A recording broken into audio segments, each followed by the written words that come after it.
morning, everybody. Thanks for coming. I'm Mark. I'll be your moderator, Mark Charlesworth, and I want to thank you guys for showing up today.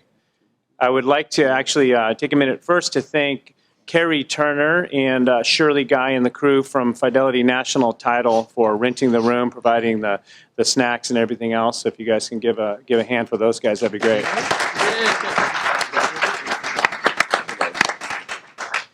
I'd also like to thank my team for all the hard work they did to put this together for you guys. I'm really excited about it. Thanks, Christine, my executive assistant, who's sitting on the panel today, and to the rest of the team who put this together.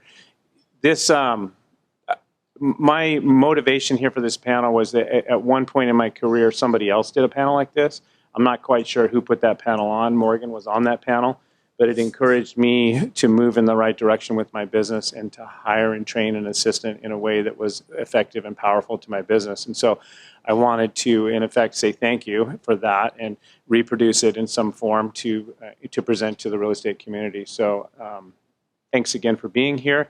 I'd like to take a second also to thank the panelists, who are all very busy real estate professionals who I assure you are operating at a high level. If you know them, you know that. If you don't know them, I'll take a second to go through and introduce these guys.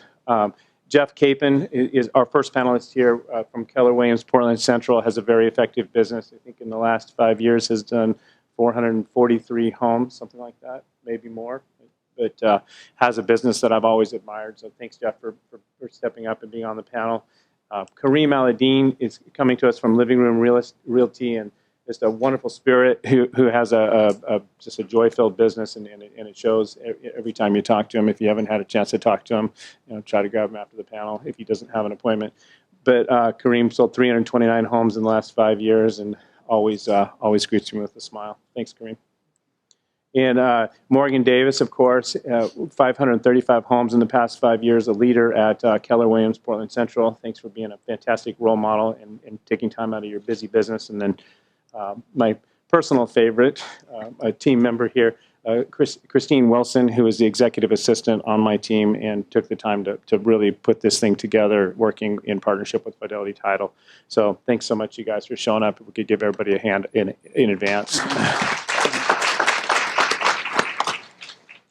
So going back to the title of the panel here, the Real Estate Assistant as a Profit Center. So this title was given to me by a mentor of mine, actually my coach, Monica Reynolds, who is a fabulous woman and a leader in real estate. She's the president of MAPS Coaching, which is a division of Keller Williams, but she works with me one-on-one every week and has a program called the Perfect Real Estate Assistant, where she focuses on training assistants for the real estate business. That class has been probably the most powerful lever that I've ever stepped on in my business. I've paid for it 5 or 6 times. I don't even know how many times, but I don't hesitate to send anybody on my team through that class again and again. And if you have questions about that class or anything else that we speak of here, we do have a text number that you can text at the end of the presentation that'll be up on the board. And also I'll mention that we have some cards on your desk or on the tables where if you have a question, go ahead and fill it out, and then we'll have a quick break where Kelsey and Brooke will go around and pick up those questions. And those are the questions that we'll be using for the questions and answers, the Q&A at the end. So if you have a question, please write it down. Don't stick your hand up. We're going to go with a written format so we can sort through them and find what will be generally the most useful questions. Thank you. So the title of the program here that Monica gave me, the Real Estate Assistant as a Profit Center, it really comes from the perspective of the other side of the coin of the question of, can I afford a real estate assistant? Can I afford an assistant? If you're on the edge of, if you're at the jumping off place of trying to decide whether or not to hire a real estate assistant, that's probably the question. Can I afford this? I'm going to pay X amount of dollars for the year. What does that look like if I made Y? Can I really afford to do that? And by the way, we're not going to talk directly about compensation today because we don't want to offend anybody or cause any conflict if somebody's on a different compensation model. If you have direct questions about the compensation model, please text those to us, and we would be glad to answer those in an email or in a phone call. But in a general sense, I think the intimidating thing about the hiring a real estate assistant is what's it going to cost me, both in my time and my money, right? So if I spend time teaching somebody the business, are they going to take off, start their own company, and leave me behind, or am I going to end up in a position where I either get more money or more time in exchange for having hired the assistant? We've got some purpose here today to introduce that topic, and I've asked the panelists to really kind of focus on what it looks like for somebody who's at that jumping off point and saying, is this a thing that I can do? The book, The Millionaire Real Estate Agent, written by Gary Keller, refers to it as something to do with a red light, green light system. So it looks intimidating when you look at the entire salary and you say, am I going to hire this person for the whole year? What does it cost? But if it's not working out in 30 days, 60 days, 90 days, you're not going to continue with it, right? So we can look at it and say, well, what's it going to cost me for that first month? Can I afford to do it? Can I not afford to do it? So, actually the subtitle, to go back a little bit there, is that if you don't have an assistant, you are the assistant. So when you're considering, starting with, non-licensed people and an hourly wage, and you're saying, well, can I afford to pay somebody a small hourly wage? Well, if you're not paying somebody else to do that work, you're essentially working for that small hourly wage, because there's a lot of powerful real estate agents here, and you guys have the ability to go out and list properties or work with buyers and earn quite a bit more than the amount that you're talking about spending in that initial hire. So we'll cover some topics here, in that it'll be from when to hire an assistant, which we just kind of covered a little bit there, but how to hire the right one, whether or not to hire a licensed person or a non-licensed person. The panel here will go over job descriptions, what their schedule looks like, what their assistant schedule looks like, how we communicate with the team members, and what the challenges and the rewards, which we didn't get rewards on there, but it's in the slides. And then we'll do the Q&A time. So let's get right into the topic matter here. So, when you sell a home and you process the file, you're a realtor. When you do the whole deal, you're a real estate agent. But when you hire an assistant, you're a business person. And what do we mean by that statement? Well, what I mean by that statement is that if you're a business person, your business can happen whether or not you're present, right? So if you're at the beach, or you're at your child's birthday party, or whatever family event or life you've got to live, your business will continue whether you're present or not. And our clients come to us and stay with us because of our standards, right? And the question I think that we all ask ourselves when it's time to hire an assistant is, well, will they do it as good as me? And if we establish those standards and pass that baton effectively, then they can do it as good as you. And that's if you document the systems and with the expectations and pass that effectively to that new hire, then that's really the goal here. So, and that I think establishes a business where, that was one of the things that I looked at as a young real estate agent when my business was growing and I was working until midnight every night, and I was looking down the hall, and Jeff Capan would be taking a month off in Costa Rica, and yet all his clients had just arrived for his client party, happy as can be. I mean, they weren't mad that he was going on vacation; they were happy for him, and he had a nonstop flow of happy clients going by my office, and I'm in there grinding it out, and I'm like, what is going on? And so, and I quite frankly asked him, I said, what are you doing? How is this working? And he told me about the business model that he was using. So thanks for that, Jeff.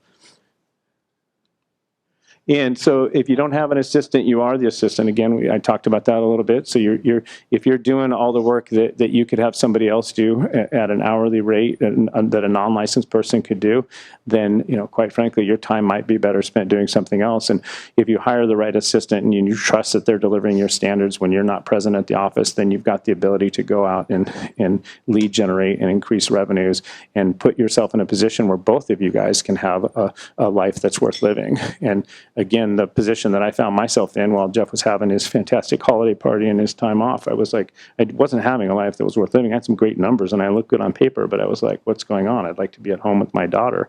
And consequently, later I met Morgan, who came into the office where I was having a meeting with somebody else and said that he had the time to go to all of his children's basketball and whatever other sporting events, I think he said. I don't know what sport they were playing. And I found that admirable and wanted that to be accessible. And so thus I went to the panel and found out a little bit about how he was doing that. So most of us make this move when it's too late, right? We don't ask for help until we're drowning. And hopefully, you'll be able to leave this panel if you haven't experienced having an assistant with some of the tools needed to construct a life preserver and be be well on your way without being in a position where it's too late. And I mean, it's never really too late, but we do it later than we should, I think. At least that was my experience. How many transactions before you hire? I think that's really up to you. For me, it was around 25 transactions where it was too much for me to handle the paperwork, but part of that is also based on my personality and my behavioral style, which we'll get into a little bit here when we talk about who to hire. So maybe hire part-time in that first hire. Maybe hire somebody for 20 hours.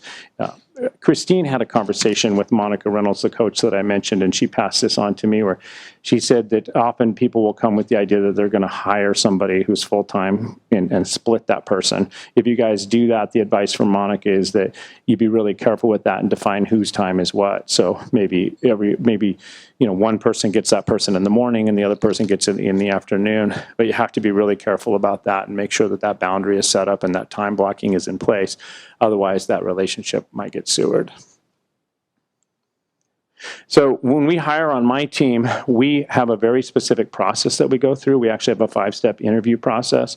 My third assistant who I hired with this process was a great assistant. She helped me build my business for a couple of years, was a really good hire, and she was patient enough to go through that process with me. In fact, at the end of it was like, are you going to hire me or not? This has been a long process. And the answer was yes. And I'm infinitely grateful that that person was in my life. But we went through this process here where we start every hire by giving them the DISC assessment. Tony Robbins gives out this DISC, or used to give out this DISC assessment. He now charges for it. He got wise to us. We were sending people to Tony Robbins to get the DISC. I'm not a student of Tony Robbins, but he was giving this away for a while because he uses it in his coaching. And so the DISC, D-I-S-C, stands for dominant, influential, steady, and compliant. And in my personal business, and it's often said to me that in a lot of the job descriptions that I've seen, that hiring somebody with a CS orientation is probably the best hire for an assistant. In my case, it definitely is, because I am a dominant, influential. So I'm a driven person who will say just about anything and willing to go out and talk to anybody and ask them for the deal. I'm fine talking to strangers. I'm not so good about what's on line 57 of the sales agreement or line 110 and don't know all the rules. And so Christine on my team is an SC and is always reminding me of the rules and the paperwork and what needs to happen. And she's basically the person who interacts with my principal broker for me. But looking for somebody with a CS is a really good clue. It's worked for me, and anybody who's not in that isn't really going to be happy. My first hire was probably more of a DI. I didn't give her the DISC, but we found ourselves in conflict within like 20 days because we both wanted to drive. So we have some other tools that we use as well, the Keller-Williams Personality Assessment, the KPA, and then we use another class called Career Visioning, which is also a Keller-Williams product. I think you guys can access these if you're not with Keller-Williams.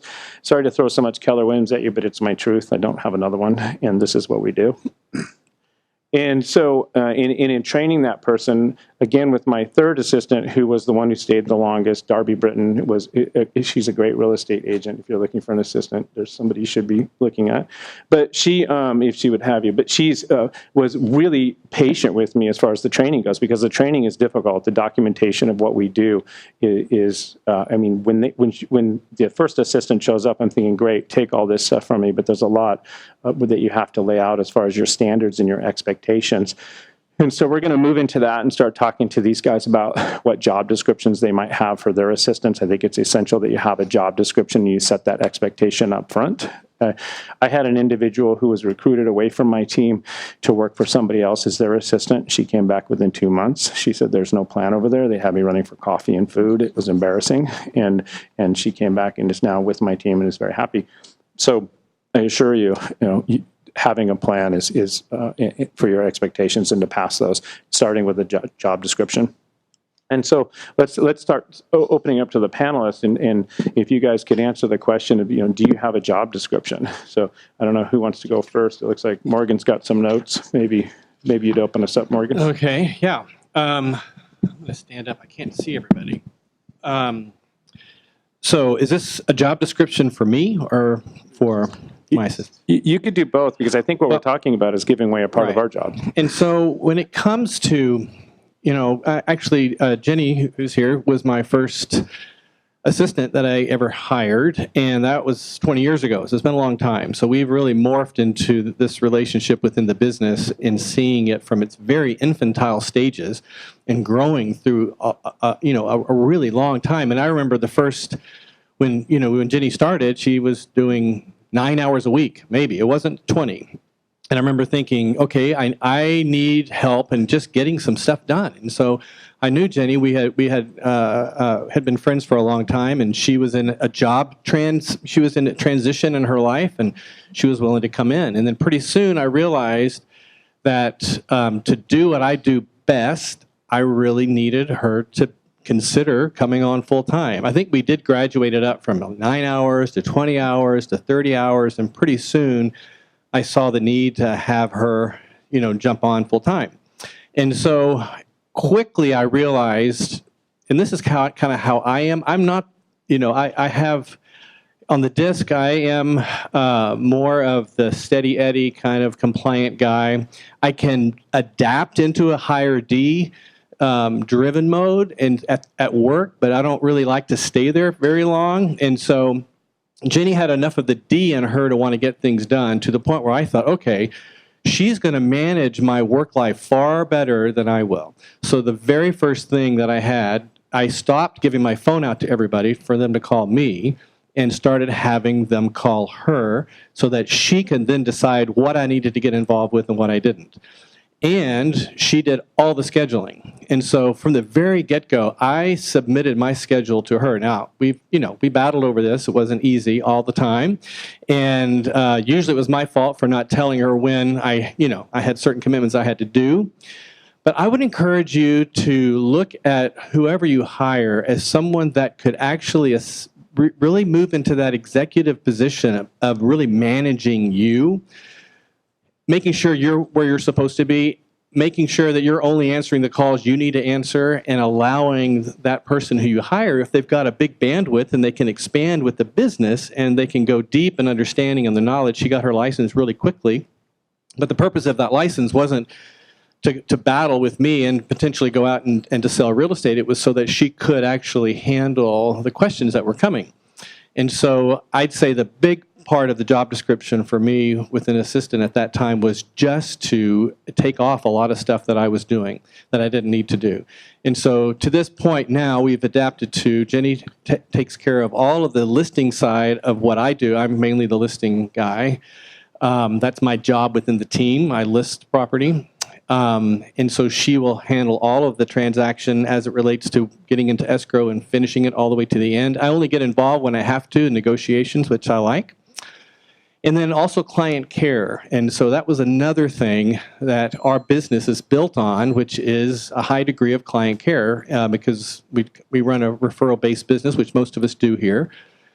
So quickly it came to the point where people would rather talk to Jenny than talk to me, and I realized that was success because she could do a lot of things better than I could do with my client base, and so that was really helpful too. So when I look at her job description, it's heavy on the transaction side, heavy on the management side of me, which requires us to submit to that. So in other words, by definition, sales and administration are constantly a conflict with each other. If you think about it, the admin wants things done the right way and wants things done systematically and done them, in order. Sales, by definition, is like, you take what you can get and you go out and you grab it and you fling it in as fast as you can, and you want to do more of that. And the admin side saying, "Wait a minute, slow down here," and then the sales side is saying, "No, we got to pick it up here," and it's constant pushback, and that's okay. It's okay to be at odds a little bit with the admin side, as long as they know they have the power to push you back as well. Does that make sense? It's okay. It's okay to go back and forth. Where I see the relationship with admin people go south, especially with high DI influencer-driven agents, like most of us are in this room, is just that. There's not much give and take between what the admin side really needs to flourish. Does that make sense? So we have to give each other a chance to go back and forth. It's not a win-lose. It's how we both win.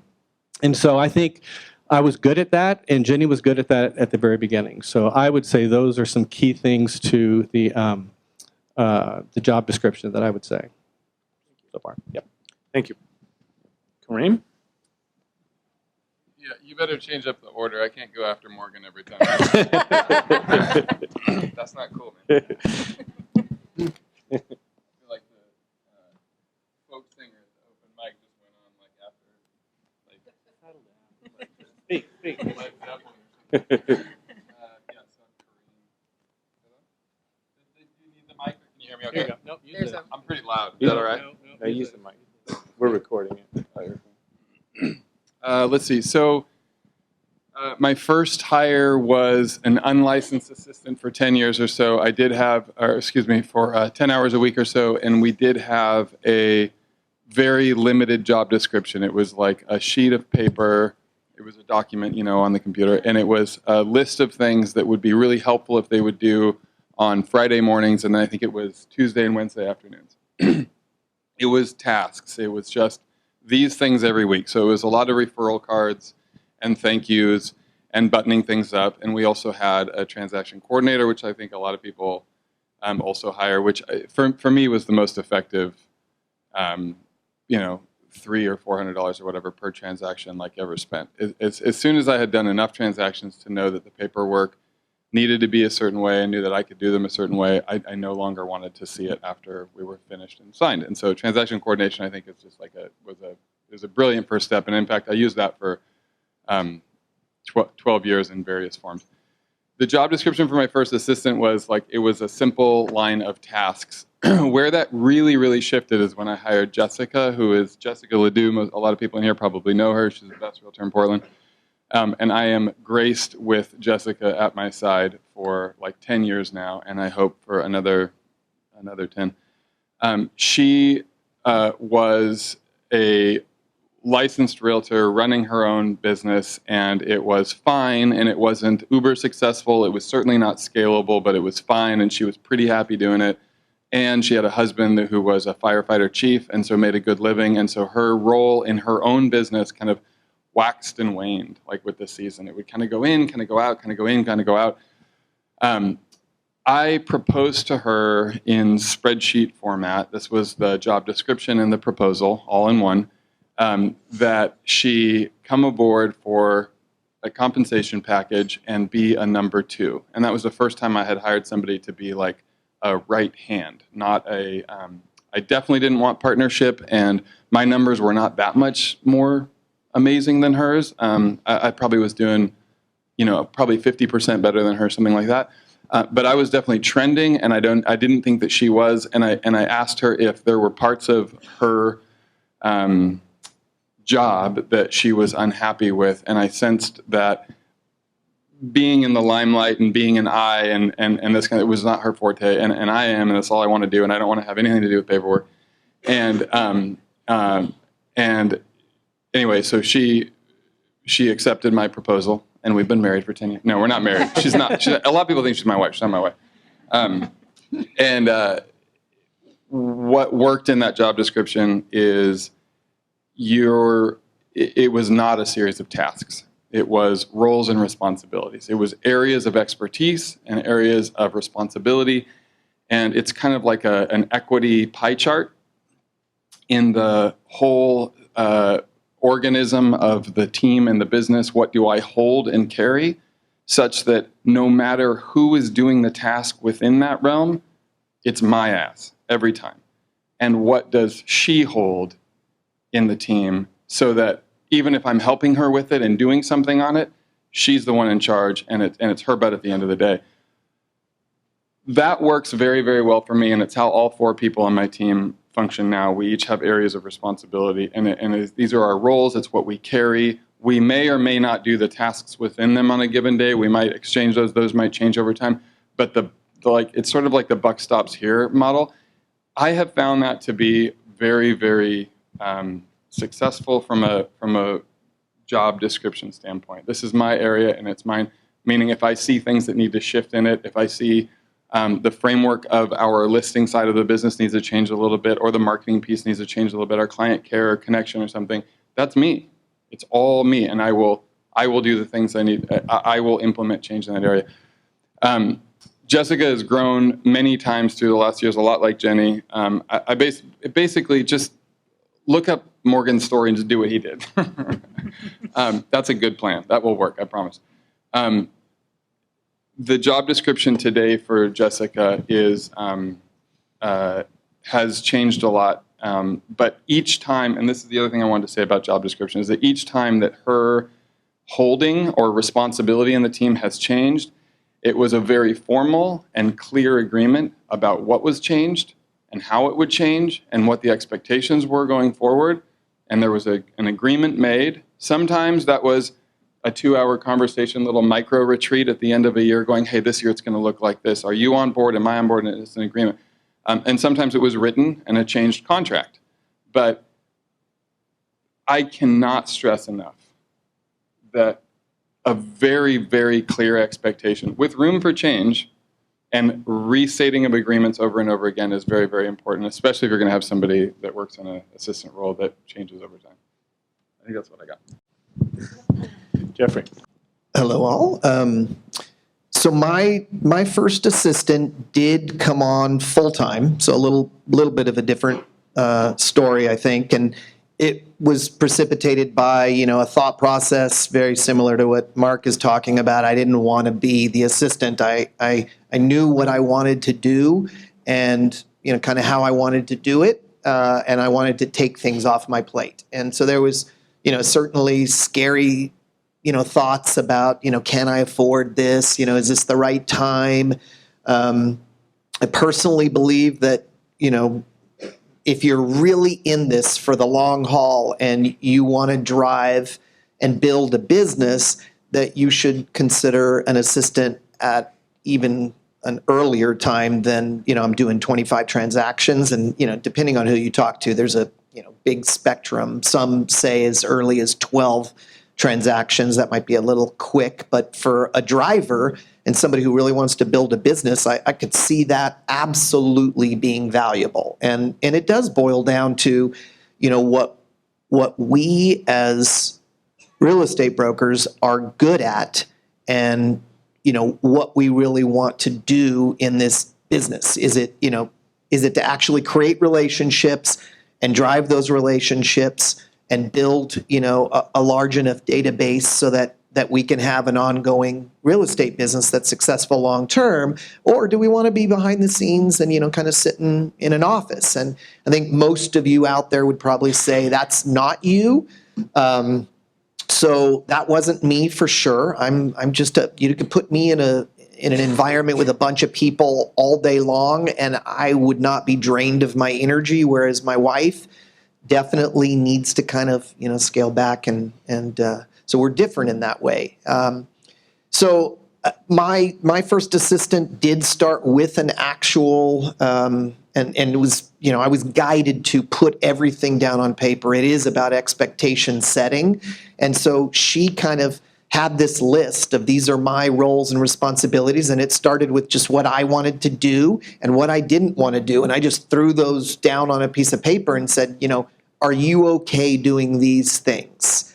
And she was, and it was a successful relationship for about 5 years until she married my cousin and then said she didn't need to work for me anymore. So that was a bummer for me, but I'm happy to have her as a family member now. So that was my first assistant, and it drove home the power of, this is a good thing for me. I think a part of this for me is also not just about, will the right person handling the right things enable me to be all that I can be, meaning I can generate, revenue out there, creating relationships versus doing a lot of the paperwork. It also boils down to taking the things that I really don't like to do off of my plate because those wear me down. It just makes me unhappy about doing real estate. When my life was all about transactions and paperwork and marketing and all of the things that are absolutely necessary, I was definitely far less happy than I am today. And things have evolved a lot for me, and a lot of it has to do with watching people like Morgan, go before me and the success that they had and really generating, kind of a family around them. That was always very, very exciting to me to see, the possibility of me having this family of support. And today, that's kind of what I feel with my team. I no longer run my team. I have somebody that, is responsible for the P&L, for the marketing, for, all of the people that are on our team. I don't have to deal with that. I'm a listing guy. I'm just like Morgan.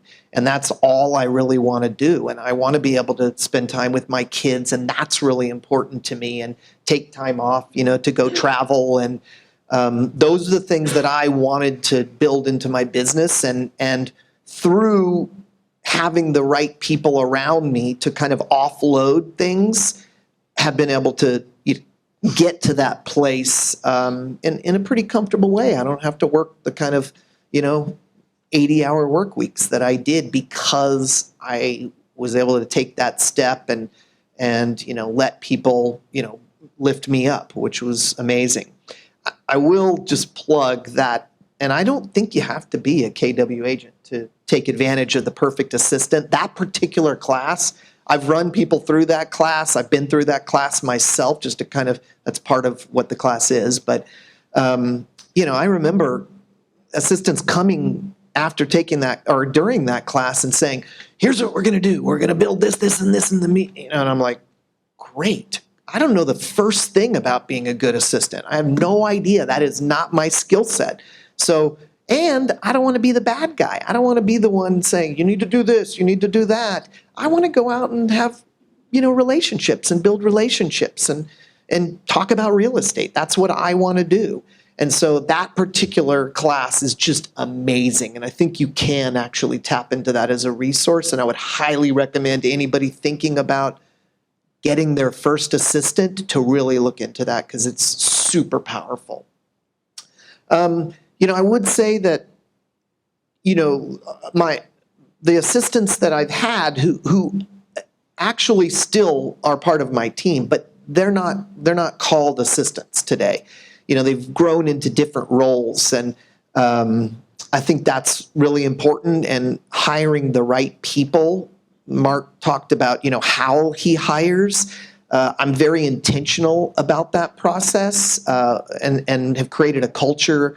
I don't do any of the hiring anymore, but that culture still exists, and it is a very intentional process, because it's expensive to hire, and there's a lot of time involved in hiring the right people. And so doing it, with intention is really important, because it'll save you a lot of time and money and, and angst, long term, if you do put the time into really, pushing through that process in a meaningful way. That's what I would have to say. Thanks, Jeff. Christine.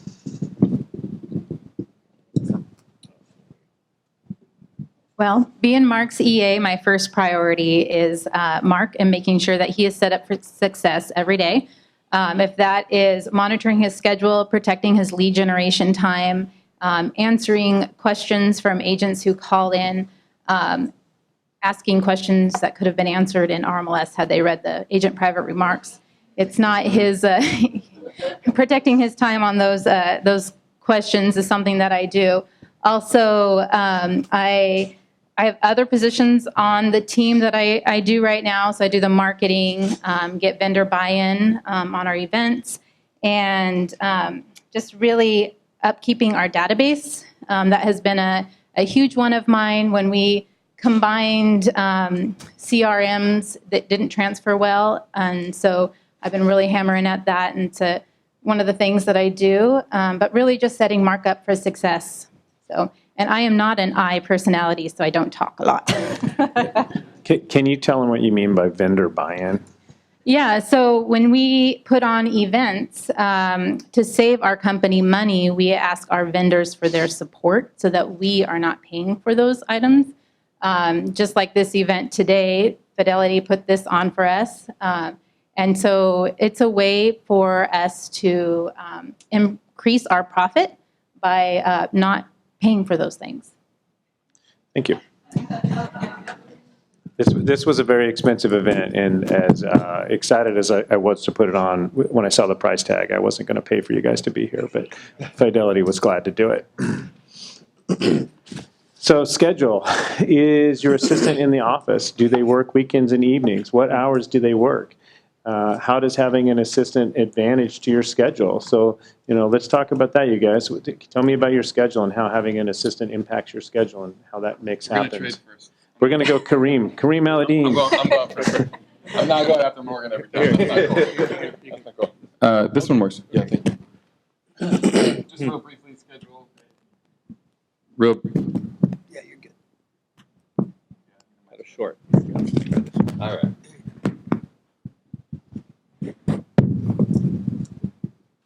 Briefly, our schedule looks like this. So currently our team is 4 of us, and I am a listing agent. I have a listing coordinator as my assistant, Martha. She is licensed as well. On the buying side, there is Jessica Ledoux, who formerly was my assistant when there was just 2 of us. She runs the buyer team, and she has a licensed assistant under her. We have, from day one, my goal was to have free time and a balanced schedule, but the dance that was very difficult in this business was getting enough setting enough expectations with clients that when what do I want to say? I'm actually not going to go there because it's like a platitude and it's going to take me 20 minutes to say it. So what I'm going to say instead is today I work very few weekends and very few nights, and my assistant works basically when I do. And that is a function of having an assistant that is licensed, that has a high level of responsibility, and makes a lot of money. She and I are partners on the listing side, so if we have 2 listings hitting before the weekend and we're going to be reviewing multiple offers on Monday or Tuesday, she knows that I'm going to be on the phone and working very hard that weekend, and that Monday, Tuesday we're going to be just hammering. And Tuesday afternoon is going to be a big day for her with a lot of processing and stuff. I try very hard not to burden her with stuff that she doesn't need to be burdened with that weekend. And then generally that's a week where Wednesday she'll take a whole bunch of time off. So my particular situation is my assistant works like a realtor, just like me, and there's ebbs and flows, and I do everything I can to protect her time and allow her 2 days in a row to work from home and chill out or this kind of thing. Also seasonally, I don't push her nearly as hard in December through January, and it's a time when she takes a lot of time off. For a long time, I wanted to share this. For a long time, when I had my first licensed assistant working for me, we would trade weekend days so I could have one sacred weekend day. That was a really effective thing to do for a couple of years. I cannot say enough how much all of the time and benefit in my schedule, and I work part-time now, and all of the time in my schedule that I have earned has not been from forced scheduling. It just has not worked for me that way. What has worked for me is areas of responsibility. The amount of stuff that happened twice in the first couple of years of having an assistant, because she would do it and I would do it, had to make sure it was done right, it was amazing waste of time. Amazing waste of time. The amount of stuff that happens twice now on my team is like basically zero. Like nothing happens twice. And so when I am doing, I don't know, I'm getting out there right now. Did I answer the question at all? Not even. You did. You did. Should I just stop? If you like. But that was great. I'm just going to stop. Stare. So, as I mentioned, we don't have assistants per se. I will tell you that I did convince one of our buyer agents to hire her own assistant. And so she actually has her own assistant that is dedicated to her specifically, and she's the only one on the buyer team that has gone this route. But she's at a place in her life where she wants to have more time, and so she's leveraging, that time and that resource. In terms of what I would say as those that provide assistance to the whole team, there's a gamut on our team, and some of them do work weekends and some of them don't. So it really just depends on the person. We have built a team that is focused on kind of quality of life at the center. So we want everybody on the team to be able to take time off and feel like they have their weekends when they want their weekends, and they can be with their spouses and their children and whatnot. So there's a lot of flexibility, I would say, in this particular area. In terms of hours, we also don't control any hours for any of the people on our team. So, everybody on our team, has the ability to leave whenever they want, to come in whenever they want. There is absolutely no control of this. And I'm not going to tell you that I haven't, had times where I was a little frustrated by, people coming in late, leaving early. But at this point, with somebody else running our team, I just don't focus on that. So it's taken a lot of the stress of that away. I've always fundamentally believed that, your people will stay with you longer if you give them that kind of a life experience. So, at my core, I believe that that's a good thing. But when I have in the past worked really hard and I've seen people leaving early, it has frustrated me, to be, completely honest. And then in terms of, having those on my team that provide assistance and what has that done, I remember reading a book called The 4-Hour Work Week, which some of you may be familiar with, but it focused on not really having a retirement plan, but instead having mini retirements every year. And that really resonated with me. And I've been taking a month, at least a month off every year for, 10, 12 years at this point. And for me, that was a really important cultural thing that I wanted having a business to fulfill for myself and my family. We had a big milestone this year, which I attribute to, again, this idea of having people around you that can provide assistance, whether it's your first assistant or buyer agents or a listing manager, whatever the case may be.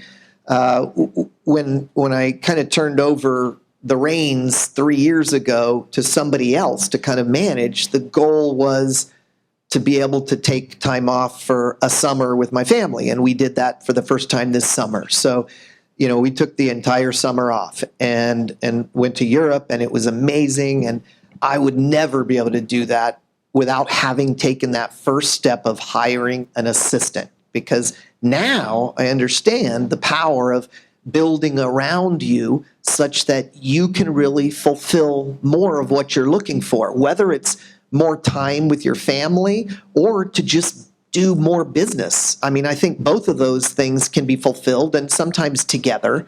And in my case, I have let go of money so that I can have more time with my family. And that was really my goal in life. And it's going to change over time. I don't know if I'll feel this way forever, but I have a 6-year-old and a 12-year-old, and time is really the thing that I value most right now. Thank you. Well, the admin on our team are in the office 9 to 5. I get there a little bit early because I set Mark up for success for his day. But I do not work evenings and weekends unless we have an event coming on a weekend. One time we rented out the zoo after hours on a weekend, so I had to work that weekend. Or if one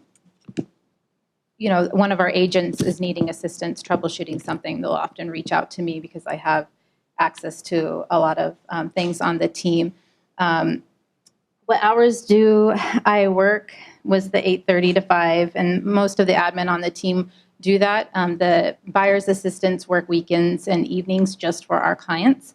And we're a lot like Karim, where we review offers on Tuesday or between Tuesday and Thursday, depending on the property, so not over the weekend. And how does the advantage? Well, the advantage of having the assistant is on our team, we have a few assistants and we cross-train. So in my role, I am licensed, duly licensed, Oregon and Washington, and I am able to fill in on roles when other admin take vacations or when Mark is on vacation or Ross is on vacation. So I can help fill those roles as needed. But yeah, that's an advantage for that. Thank you. I'd like to conclude this portion with a quote from one of my favorite realtors. Jeff Capan told me in a conversation at RE/MAX, the same thing you just said, but you said, you can leverage for time or you can leverage for money. And that has stuck with me for the past probably 10 years. And did you say that? Oh. Karim is making some kind of sign to me. Yeah, you did say that to me, and that statement has been a great reflection point for me in that I think there's a misunderstanding among in the world that real estate agents work 24 hours. You know, when I tell somebody on a plane, oh, I'm a realtor, they're like, oh, you work 24 hours. No, I don't. You know, and if that's your model, at some point it'll probably drive you crazy. That's what it did for me. And as a single parent, when I started in real estate, I needed some time to spend with my daughter in order for that part of my life to turn out okay. So thanks for bringing that to the discussion, Jeff. I really appreciate that. And I also want to say Christine actually does work some weekends. She worked on Saturday to make sure this presentation was perfect for you guys. So thanks for doing that, Christine. I appreciate that. And for me, one of the great levers of the scheduling thing has been, I think back, just as a great example, 3 years ago, I had another child, and we went on a baby moon before the baby came, and my partner was just bursting, and we went to Boston and to New York City just to get some time away. And I called, and my partner Ross hung up the phone on me. He said, "Why are you calling me, dude?" And just hung up. And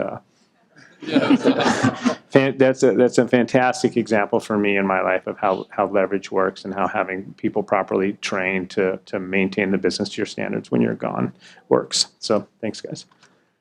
Communication. So to the panel, how do you communicate with your assistant? Is it in meetings? Is it in writing? Karim touched on this a little bit earlier, but if you guys want to talk to this, Christine, do you want to go first? Sure. So our admin team has a meeting at 11 o'clock every day, well, Monday through Friday, and we touch base on the upcoming, the active, and the pending listings and any concerns that we have about the transactions that are going on.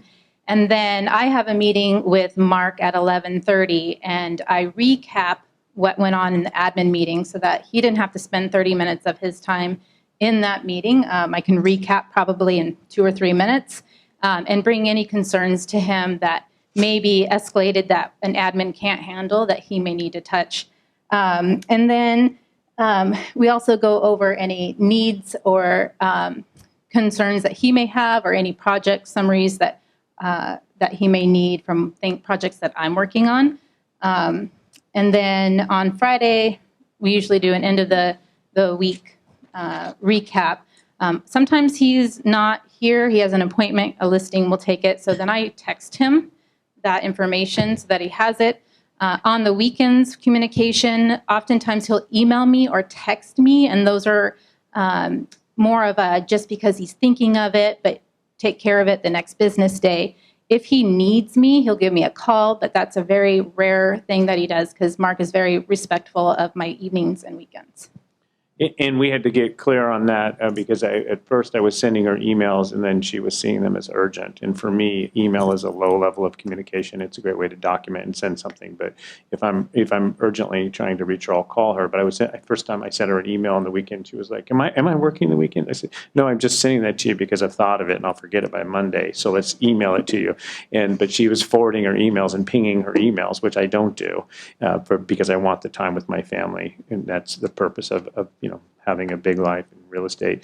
But so we had to work out that expectation because it wasn't made clear in the beginning. Hey, if I email you or if I text you, that can be dealt with later. But especially email for me, that's just like putting something on her desk. Morgan? Yeah, when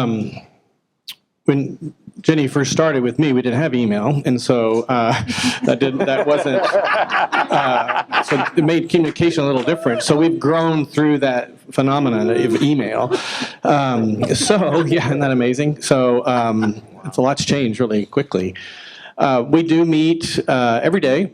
Jenny and I do, talking about what's happening, what's going on. And so we get to the office about the same time, between 8:30 and 9. I'm off on Fridays now, which is great. So I'm not there anymore. And I'm turning into about half day on Tuesdays. So the work week is shortening, which is great. It wasn't like that at first, however. But we do meet as a team Mondays as well as Thursdays. We just sit down as a team and we communicate what needs to happen as a team. But she and I communicate throughout the day quite a bit, and we start the day, just looking at what needs to happen. I am curious how many people are on a team right now. How many people can you raise your hand if you're on a team right now? And so I started back in '96 on a team, and there were hardly any teams actually back then. It was amazing. The first year I was in the real estate business, I was on a team, and I just got to watch and see what was going on. I'm convinced that, in real estate, more is caught than taught. At least that's the case for me. And so I was catching a lot of what was working and what wasn't working by just being on a team. And so then moving into the team concept, which again, there weren't many people that had assistants back then. And I always scratched my head and wondered why not. It just made so much sense on so many levels. But communication has been something that's grown over the years. And I think that's a great point that Mark makes about the point of email and how the other person receives email. If it is a demand, if it's like, stop what you're doing and do it right now, or is that in the form of a text? Is that in the form of a call? What does that look like? Because I'm the same way. If it's on my mind, I just want to get it off my mind in some place. Seeing an email, it doesn't put somebody's job, though. They don't have to stop and just deal with my email. I think that's a really good point. That's all about communication and setting expectations. So that's what I would say.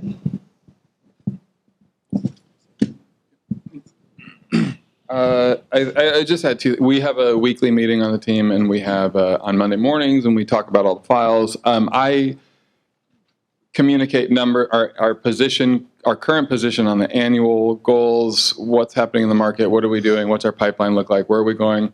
So I'm like numbers guy on Monday morning. I communicate that with them or to them once a week, and then we discuss where we are in files and urgencies and stuff like that. So we'll usually spend an hour and a half together on Mondays doing that. And then throughout the week, we have group threads and all this kind of stuff. I will say two things. One is Martha, when I hired her, because she was a realtor for years and years and years, would respond like that. And that is a high level of care and responsibility. I also had to sort of lower the expectation and let her know that communications that come from me in the form of an email I love that phrase. It's like putting something on your desk. This is not urgent. This is very important. So we've had a lot of conversations about that thing about like what's urgent, what's important, and what's both. This has been said many, many times, but keeping her time sacred that is not working is super important to me. I want her healthy, balanced, alive, feeling good.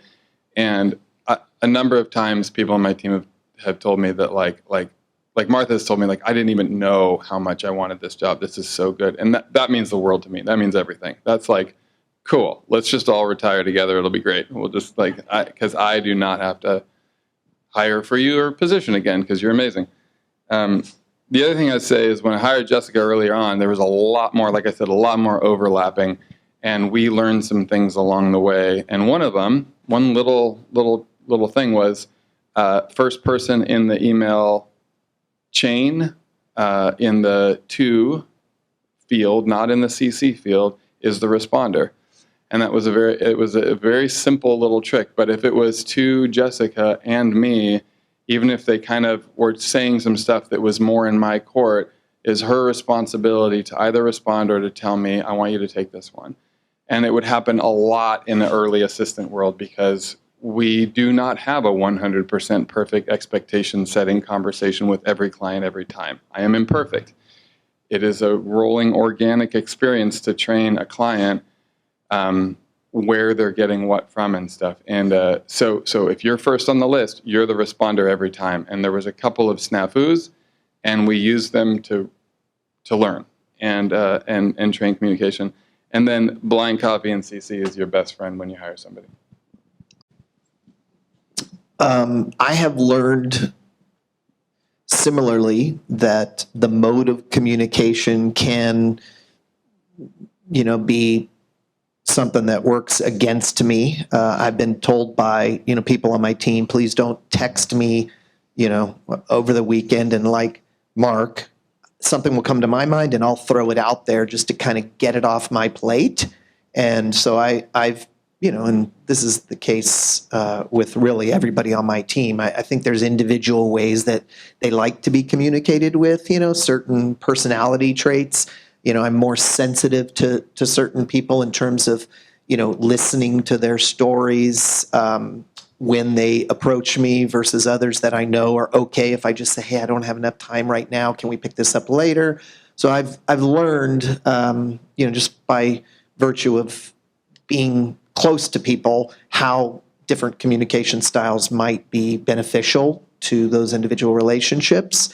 And then I would say that to some degree, we always ask our clients, how do you like to be communicated with? Some people really like text. Some people really like email. Email, as Mark also pointed out, is a great way to document, and that's very important in what we do. Text is a very poor choice for that kind of a thing.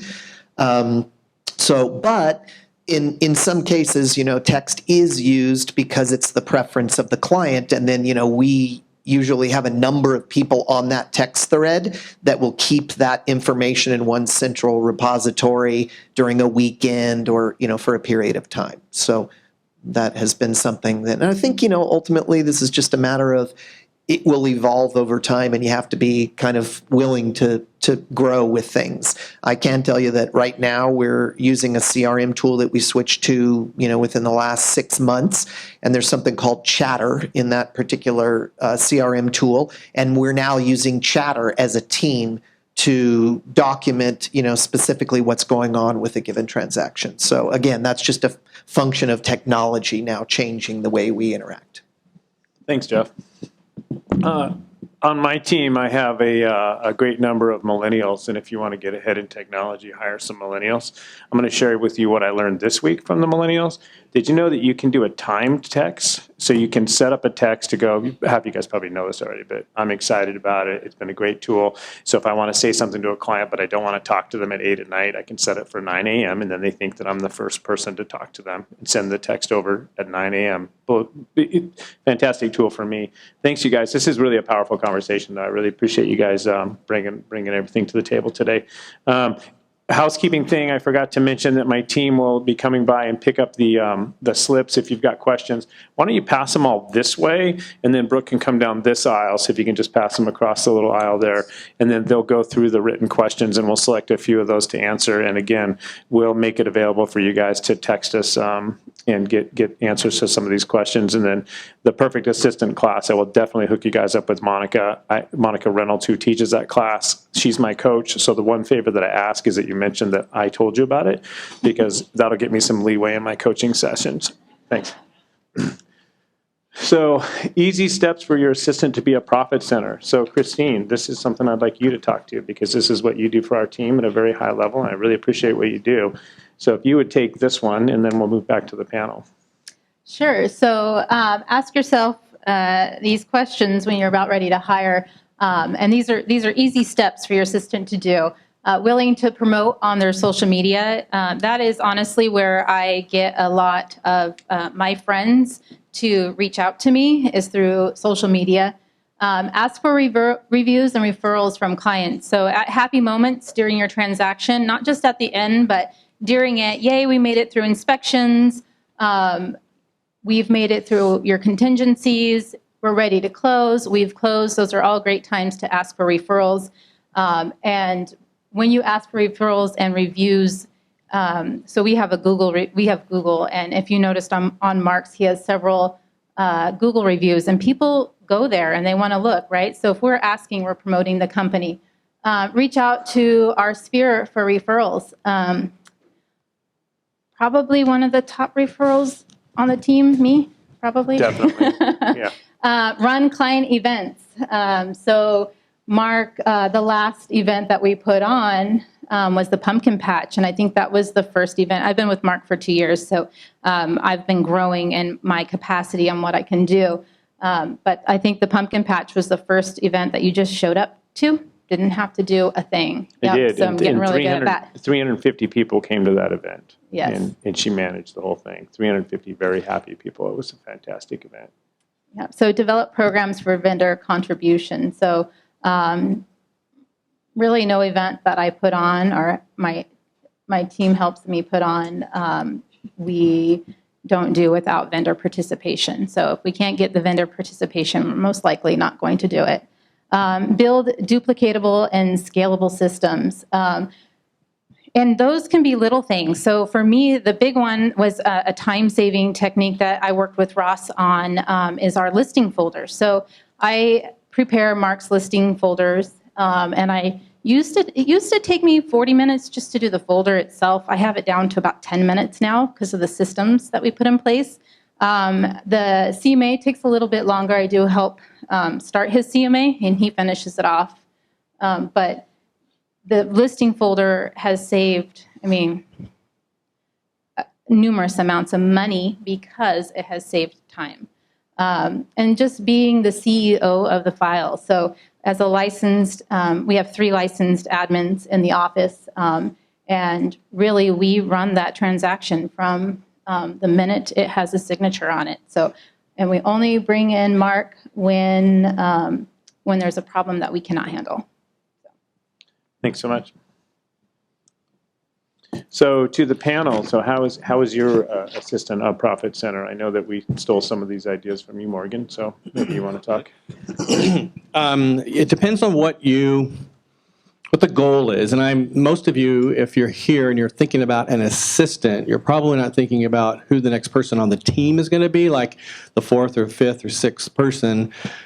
I think that the assistant, that classic, what we've been talking about, coming in and helping the lead agent be successful and do his or her job well, I don't expect a lot of them to be a profit center. That particular role, unlike a buyer's agent or buyer's assistant or whatever, which that is classic, helping to leverage yourself in the sales world. But that assistant position, yes, running events and so forth, but I don't have that expectation per se. It depends on what you want this assistant to be about. And so if it is leveraging like you said, what we've all been saying, our time better. But yes, I would say a byproduct of a really good team is the fact that that assistant or whoever is on your team is going to help promote the business. But when we started, that wasn't the expectation that I had of Jenny per se, for her to kind of, we didn't have social media, so that wasn't an issue. And frankly, you're not doing so well in that realm anyway, but that wasn't the goal. I didn't want to lay something on her to have to bring in the business. That was my job. Does that make sense? So it just depends on what that position is. I would say this, that if you are starting with your very first person you're going to hire, please don't let it be in the sales side. Or don't say, I'm going to get an assistant who's going to also show houses. Or I'm going to get an assistant to do all of this stuff that's really important to make things happen and make me look good, and then also go show something on the weekend. I think that's a recipe for disaster. It's not going to go well, in my opinion. That's a different concept and topic altogether, and that's not what we're talking about today. So, so if I could say anything about that profit center, it's come later. And so Jenny is really very, very important on the client database stuff, on the events that all came later. I didn't start with that. On the front end, it was really about freeing my time up to do what I do well. So there we go. I just want to clarify when I say that we got some ideas from you. What I've seen with Jenny on your team is that you guys do some really stellar client events, and I see Jenny working really hard on those. I think you did like a Madman themed one. That's all. Yeah, that's a good point. But that comes later, and I don't know where you all are in developing the next part of your business. But yes, that's exactly right, because if you're going to build relationships, and that's really important for your particular looking at this business long term, then yes, you've got to figure out how to gather people. That is so important. You get 300 people together, 350 people together. Who does that, honestly? That doesn't happen in the real world. It just doesn't happen. When was the last time you were invited to something that your dentist threw on or your accountant threw on. I mean, you didn't go. You probably didn't get an invitation. And I guarantee you 350 people did not show up.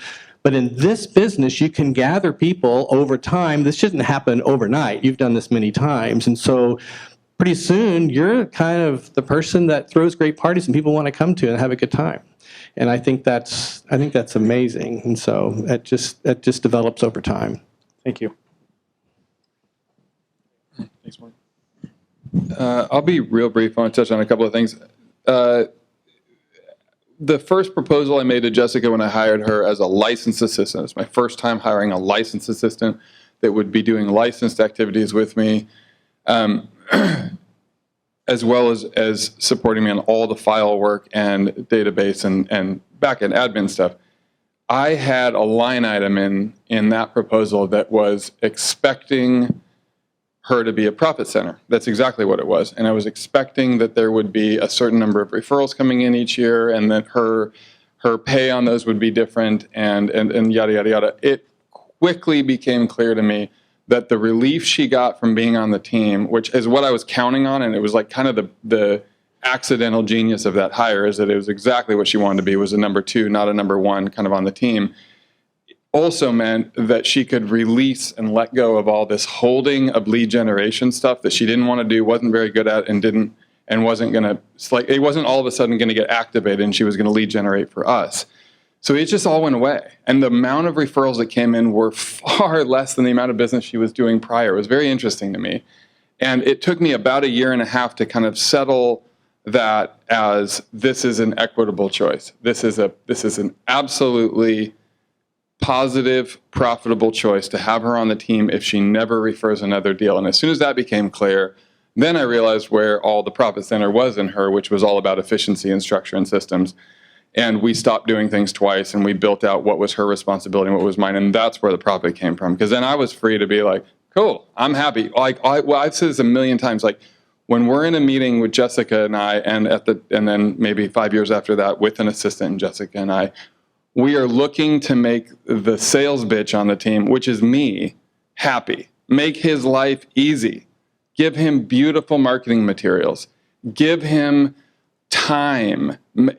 Salespeople are lazy. Make the salespeople in me, which, I mean, I was the team leader, the business owner, the accountant, whatever, but I was also the sales guy. I was the guy to go out and do listing appointments.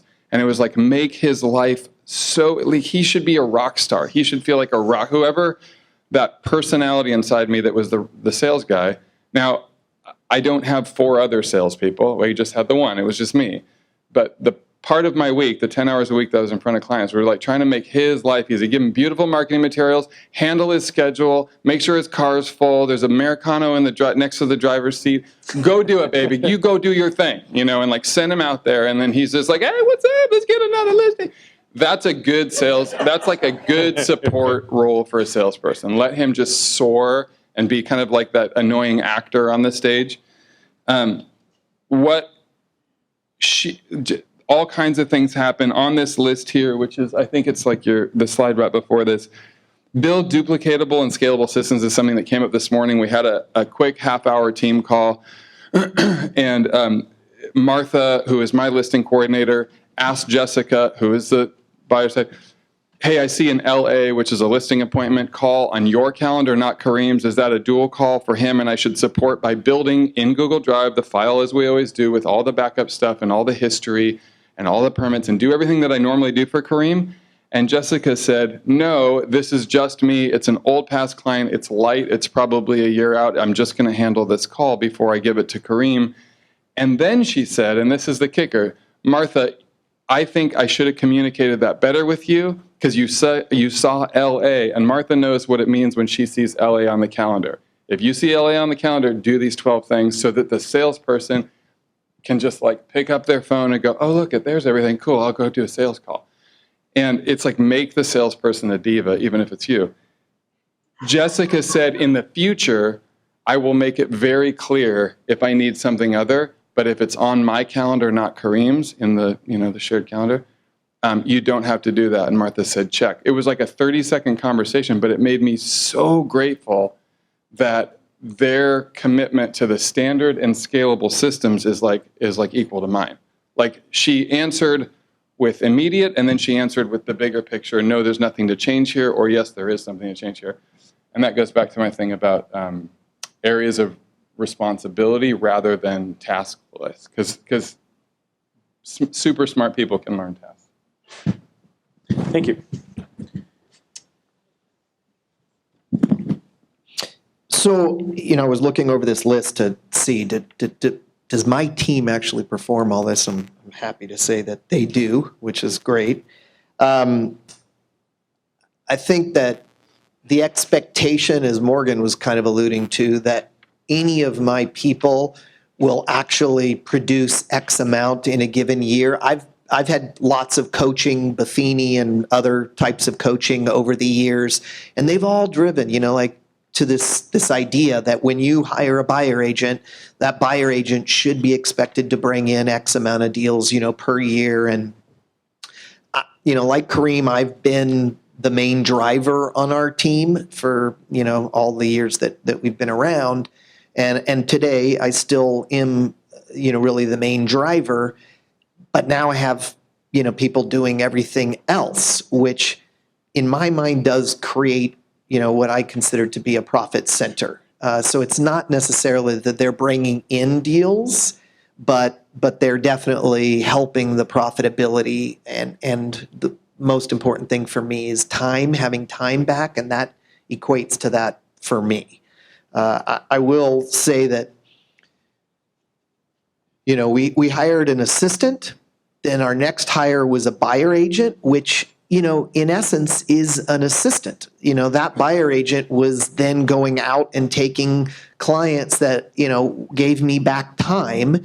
And so she was increasing profitability in my mind because I could then focus on, the listing side of our business. And that really is what drives a business ultimately. So, I don't know if that helps, but everybody, I think, is different, and there's no right or wrong way to kind of look at this. But the truth is, this idea of leveraging yourself by offloading things so that you can be more productive or you can have more time is certainly, I think, contributing to the bottom line in one way or another. Thank you. So on my team, the administrative staff, the administrative team, Christine and the others will deal with the client and touch the client, meaning talk to, email the client more than I will if the transaction is going well. And so part of their job is to, one, make the client happy and allow them to have a great experience while providing value to the other agents on the team and taking it off of their plate so that Ross can lead generate on the buyer side and I can lead generate on the listing side. But while they're making those clients happy, and when they notice that they're happy, hey, congratulations, your inspection just came in and there's very few things to ask for. Great, we got the addendum in. Congratulations, we'll be moving on to the next phase. While they're happy, asking for a referral or a review, which helps to grow the business. And so that's one thing that I see as a profit center. When one of my team comes to me and says, hey, the Smiths are super happy. In fact, their sister's going to be buying a house and she's going to come in and meet with Ross next week. That to me is a profit center. When we're making happy clients or when they're effectively asking the clients at the pumpkin party for reviews and we're getting them. And we did get reviews. We got listings from directly from the pumpkin party, which just happened a few days ago, as you can probably figure out from Halloween being when it is. But and so asking for reviews and referrals is one primary way that these guys are a profit center for us. So we're getting to the end here, so we could keep it a little bit short. But what are you guys good at and why? And then the other side of that coin is, what is your assistant good at? And I think that that's an important part of this whole thing. You've been speaking to it throughout, but if you could kind of summarize for us on that, that would be fantastic. Jeffrey. Sure. Keep it brief, Jeff. So what are my those that are providing assistance on my team good at? We have a listing manager. She is good at being the CEO of the transaction. So she will manage myself and John, who runs our business, but we're kind of co-listing. And she really is managing us. So she's really good at that. You know, our job is to negotiate and bring people to the table. Her job is to literally do everything else that then frees up for us to, time for us to go do more. Buyer agents, they're good at that. That is not, my skill set. I don't want to be doing that business, and that's what they focus on. So that's their forte. We have a marketing manager, and that's what she does. I have no idea how to be effective in social media. I have no idea how to beautify something graphically. That is not what my job is. And so she focuses on that, and again, frees up time for me not to have to think about that kind of stuff, not to have John, who runs the company, think about that kind of stuff. That's her role. So I think, what we've found is letting people specialize in different areas of our business has really helped us to grow, to be profitable, to be a happy kind of family environment. Thank you.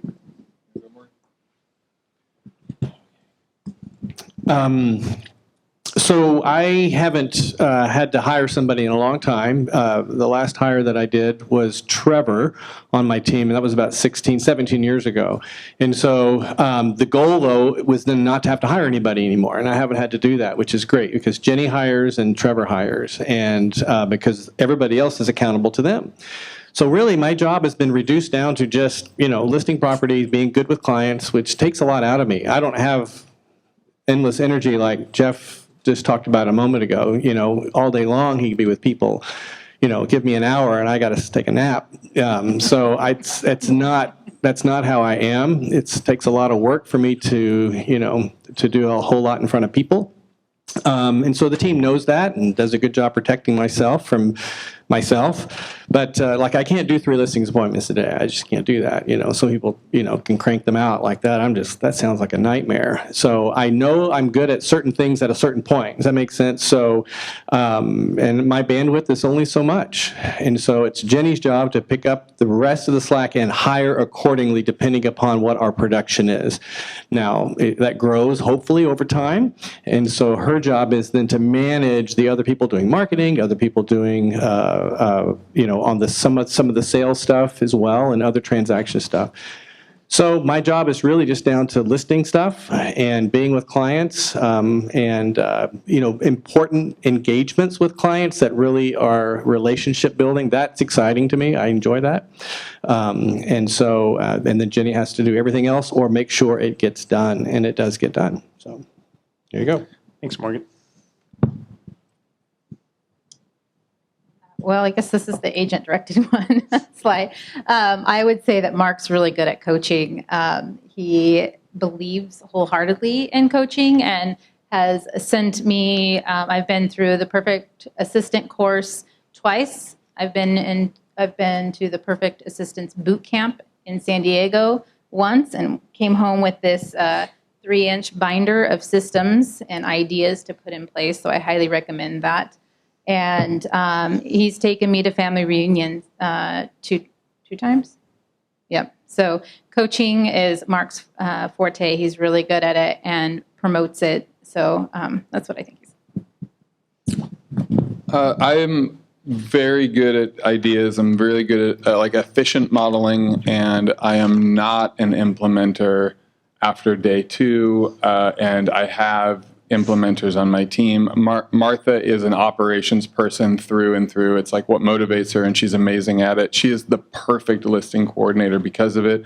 I am excellent at motivating my team and keeping them fulfilled and empowered. And that's an interesting conversation that could be hours long, because without that, I think it's harder to hire. And there's a lot more. Anyway, there's a lot to say about that. But I think anybody that's wants to be the number one and have an assistant, forget about the whole team. But if somebody just wants to have an assistant, it's a beautiful journey. I would argue it's almost a heart journey to shift from what about me into, boy, how do I attend to the work environment such that this person is lifted and like compelled to be here. That's very different. I always say our referral system is leaving a client with an experience that isn't good, it isn't great, it isn't excellent, it is so good that they don't remember us someday when somebody asks about real estate, but they are actually further compelled to reach out and find other people to refer to us. And that's a very high standard. I don't reach it every time, but it's the same thing I kind of want with my people. I feel like that's my job. I feel like it's totally my job. Fantastic. We've got our questions here, and I want to answer some of the audience questions, but Natalie is asking this question, and it segs in pretty well with this one, but in regards to communication, how do you set expectations with client about communication with your team? So I'll take that one. Go. We don't need 4 answers on every question, right? We don't. Right. You guys are like, no. Buyer meetings, I will say that I can answer that with regards to the first buyer meetings that we would have. First buyer introduction, I've generated a lead, client calls me, referral from somebody, and then go time.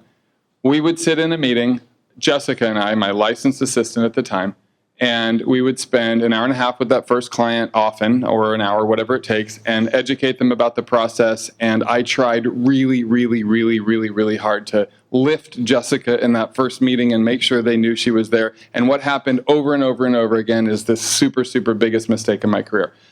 I went in the room as a peacock like I am, and I built rapport instantly, and I had a new best friend in the room, and we were close, and everything was good, and I could hear things that their wife couldn't hear, and it was happy time, and they knew they could trust me, and they knew they would have a good experience. And then I go, cool, and here's my licensed assistant, and I had this feeling of like, what am I doing wrong here? It felt like I was handing off. It felt like I was shifting. It felt like I was like, it just felt weird. And the clients felt weird about it. And we had a couple of appointments that would have gone well otherwise, and we lost the client. We didn't get the business. And I had just not a lot of experience with losing business when people were interviewing multiple parties. I like always got the business, and all of a sudden it was weird. The problem was that I was still walking in, selling me, and then handing off, even though I was trying not to. What changed is Jessica leads the meeting. I don't even go to the meeting. That was the single hardest thing I could have ever done, was to say, oh my God, that referral from Shannon warms my heart. It makes me so happy. We are going to take super good care of you so I don't miss anything. Let me ask you a few questions. Let me have Jessica call you back. She leads the buyer business on our team. And the first time I did that, I was literally shaking. I was terrified. I was shaking. I was so scared of what, I don't know. She's better than me anyway. And all I can say is that was a giant leap of faith. Thank you. What I do during my listing appointments, at the end of the listing appointment, and I set this up during the listing appointment where I have a picture of everybody on my team and their roles, and I have them initial that page so that they understand what everybody on my team does.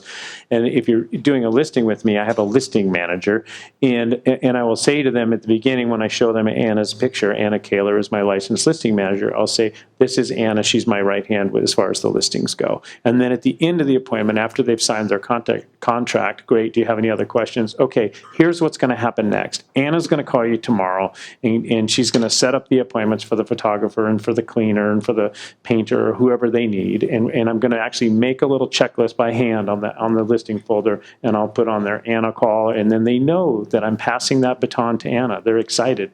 I ask them at the end, once all their questions are answered, I tell them at the end, once all their questions are answered, if I get a buyer lead on my team, I say, great, my buyer team is run by my partner, Ross Yoakum. He's the best buyer's agent in town. I'm going to have him give you a call and set an appointment right away, and he will call right away. I haven't been able to figure out when he sleeps, but he calls right away. And then he'll have that buyer consultation, and we went over what that buyer consultation looks like when he came onto the team, and we talked about that, and he does a very good job of setting his own expectations during that. And so one of the best phrases that I've learned for this type of thing is, here's what's going to happen next. And then you tell them where it's going, make a checklist. And then when that happens, you become a reliable source for them, right? Because you've done what you said you were going to do and you spelled it out. This next question I want, just because it vindicates me. Brad wants to know how time text work. How do time texts work, and how do you do it? So Ross taught me time text last year. He's the elder millennial on my team. And furthermore, we could probably make a little video on it. It'll take, I think, 3 minutes if we can get him to sit with us and do that video.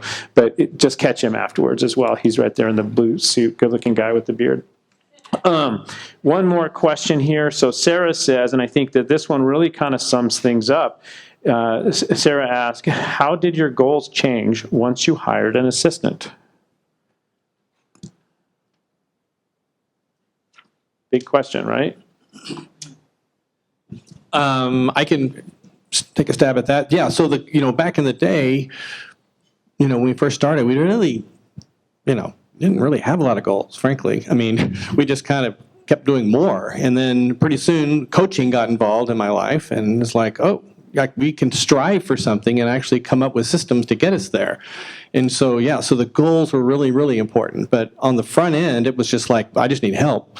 And then we just did what jumped in the boat, and then eventually moved to this idea together, which was great, because I think Jenny and then Trevor really bought in quickly on the concept of being coached to go to the next level. So we have buy-in at all levels, on the admin side, on the sales side, on the listing side, and the buyer side. And so the three of us did the work. And so I would say it's very important to get the team involved on setting the goals and being able to agree upon the goals, and what's our buy-in on the goals, and what's that going to do to us? Is it going to cost too much? Meaning, is it going to be too costly to do 200 sales with 3 people? It might be. And so that's when we have to decide if that's too big of a cost.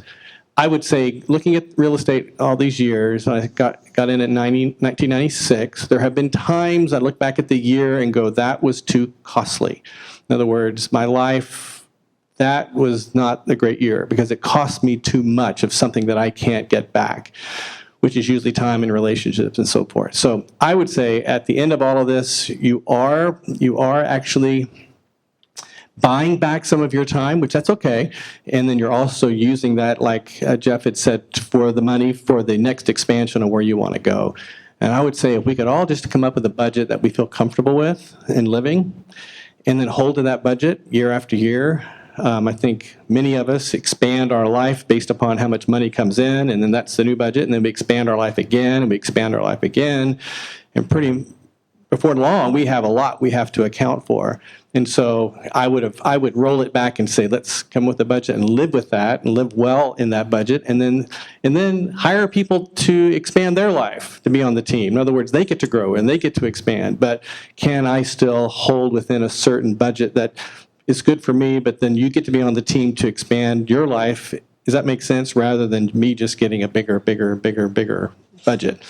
So anyway, I don't know if that was helpful, Sarah, whoever. Was it you, Sarah, that asked that question? No? Okay, whoever that was. But, okay. Yeah, either of you want to speak to that? I kind of do. Please. It just shifted from like taking care of all my clients and having like a super high level of commitment to my clients to like taking care of the person that was working for me. And the idea that Martha has what she calls her dream job like just means the world to me. The fact that Janessa and Jessica are absolutely just super happy where they are. The goal that all 4 of us can have holiday time and time away and breaks, and Janessa supports Jessica in this independent little cycle, and Jess is away for the last weekend and she's away 3 weekends ago. I mean, the idea that all 4 of us have these like, balanced lives and we're all like doing well just means the world to me. So supporting them was something I was looking for support, and I realized I'm basically like, I'm taking a higher level of responsibility. That's a really big deal. These people are relying on me, and that shifted the goal a lot. Thank you. I just want to say for my team, my goals have really changed, and it's gotten to the point where we, on my team, strive to empower people through real estate. And so that means our clients, we're trying to empower our clients to have a better, more meaningful life through the real estate transactions. And then I really do want everybody on my team to have a more meaningful life through their role on the team.